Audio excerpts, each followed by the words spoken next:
Programme দেয়। যেই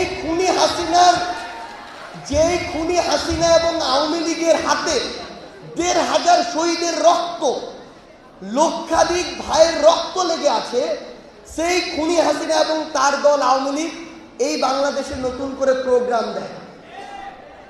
যদি এই বাংলাদেশে মুক্তিযুদ্ধের ওই সময় যেই পাকিস্তানি হানাদাররা আমাদের ভাইদের বোনেদের হত্যা করেছিল, তারা যদি হায়না হয়, হানাদার বাহিনী হয়, তাহলে এই আওয়ামী লীগ, ছাত্রলীগ, যুবলীগরা এই ২৪-এর সবচেয়ে বড় হায়না এবং হানাদার বাহিনী।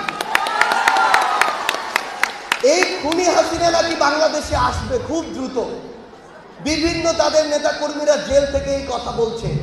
আমরা স্পষ্ট করে বলি, জেল থেকে যাদের মাধ্যমে এই কথাগুলো বাইরে আসছে, তারা ওই হায়নাদের অংশ এবং তাদের ইচ্ছা অনুযায়ী